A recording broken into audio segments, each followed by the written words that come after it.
안녕하세요. 홍프로 스포츠입니다. 적중하신 가족방분들 모두 축하드립니다. 홍프로 가족방에서 모든 경기, 언오버 및 핸디캡, 최종 조합 공유해드리고 있습니다. 적중률 높은 홍프로 가족방은 고정 댓글에 있는 링크로 문의해 주시기 바랍니다. 7월 4일 일본 야구 4경기 분석 시작하겠습니다. 첫 번째로 소프트뱅크 대 세이브 경기 알아보겠습니다. 먼저 소프트뱅크는 토모이시가 강한 상승세를 유지하고 있다. 지난 경기에서는 빠른 볼 강세를 바탕으로 긴 이닝 소화까지 해내면서 조금 더 개선된 모습을 보여주고 있다. 더욱이 세이브 타선을 상대로도 중심 타선을 상대로 낮은 볼과 함께 9위로 압박을 하는 등 강세를 보였기 때문에 최근 분위기를 이어갈 수 있을 것이다. 타선의 활약과 함께 시너지를 발휘할 수 있을 것으로 보인다. 이어서 세이브는 타선의 열세가 아쉽지만 마운드의 활약은 꾸준하게 이어지고 있다. 불펜 투수들의 강한 구위와 함께 선발 투수들의 안정적인 로테이션까지 눈에 띈다. 이번 경기에서도 개인적인 성적은 아쉽더라도 긴 이닝을 효율적으로 투구하고 있는 나츠키가 나서기 때문에 리드를 쉽게 뺏기지 않을 것이다. 소프트뱅크의 강타선을 상대로도 적극적인 몸쪽 승부를 통해 정타를 쉽게 허용하지 않았다는 점에 기대를 걸어봐야 할 것이다. 소프트뱅크가 많은 득점을 올리지 못하더라도 선발 맞대결에서 밀리지 않으며 안정적인 불펜 운영까지 보이면서 리드를 가져갈 수 있을 것으로 본다. 타선의 응집력 또한 소프트뱅크가 앞서는 게 사실이다. 소프트뱅크 승리를 추천합니다. 두 번째로 니오넴 대 치바롯데 경기 알아보겠습니다. 먼저 니오넴은 결국 후반 집중력을 유지하지 못하고 있다. 선발 투수들의 활약이 이어지더라도 타선이 결정적인 상황에서 결정해주지 못하는 것과 동시에 불펜이 흔들리니 하락세가 이어진다. 켄타 또한 예년과 대비해 변화구 구위가 부족한 모습을 보이며 기복을 보이고 있다. 여전히 다양한 구종을 바탕으로 맞춰 잡는 피칭에 능한 모습을 보이기도 하지만 상대의 노림수를 비교적 쉽게 허용하며 대량 실점을 하는 빈도가 높은 편이기도 하다. 이어서 치바롯데는 유지 또한 기복을 보이고 있으나 강한 구위를 바탕으로 빠른 템포를 통해 상대를 압박하고 있는 것은 긍정적인 부분이다. 비교적 많은 출루를 허용하더라도 적극적인 타격을 이어가고 있는 니오넴의 상위 타선을 상대로 변화구 구위를 유지할 수 있다면 초반 강세를 잡으며 타선의 활약을 유도할 수 있다. 상대적으로 안정적인 불펜의 활약이 이어지고 있는 것도 긍정적인 부분이다.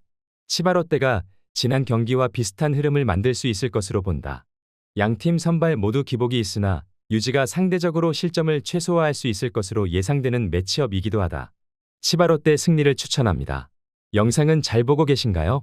핸디, 언오버 및 최종 조합 공유받아 보실 수 있는 가족방 입장 방법 알려드리겠습니다. 첫 번째로 영상 하단에 댓글을 클릭해 주세요. 두 번째로 댓글에 링크를 클릭해 주세요. 마지막으로 채팅 참여하기 후 메시지 주시고 답장 기다려 주시면 됩니다. 나가기 하시면 가족방 입장 시켜드릴 수 없습니다. 언제든 편하게 문의 주시기 바랍니다. 세 번째로 요코하마 대 야쿠르트 경기 알아보겠습니다. 먼저 요코하마는 상대와 대비해 불펜 소모가 있었음에도 경기를 잡아내지 못한 건 아쉬운 부분이다. 하지만 켄타로우가 강한 구위를 바탕으로 강세를 보이고 있기 때문에 불펜 소모를 최소화할 수 있을 것이다. 여기에 타선이 상대에게 밀리지 않는 컨디션을 보여주고 있기 때문에 마운드 입장에서도 부담이 덜하다.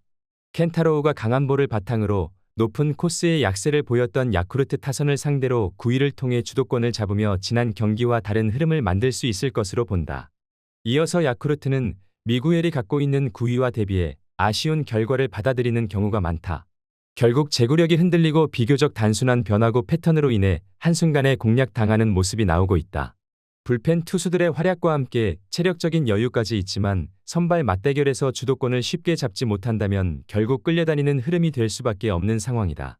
요코하마가 타선의 활약과 함께 안정적인 마운드 운영으로 지난 경기의 아쉬움을 털어낼 수 있을 것이다.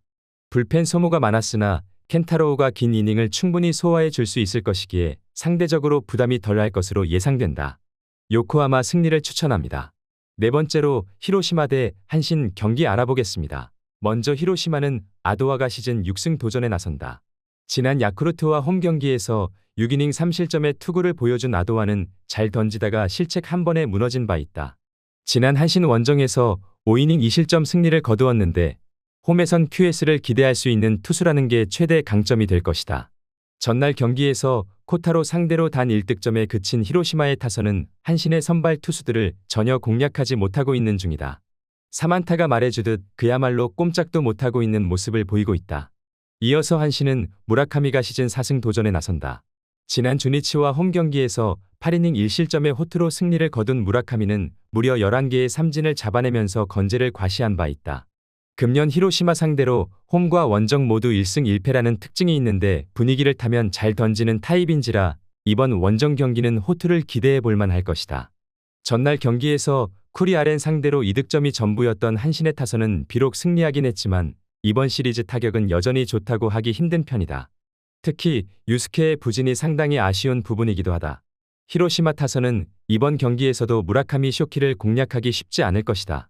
물론 한신의 타선 역시 빈말로도 좋다고 할 수 없는 게 현실이지만 아도와 상대로는 나름대로 타격이 되는 편이고 이 점이 결국 승부를 가를 수 있을 것으로 본다. 한신 승리를 추천합니다.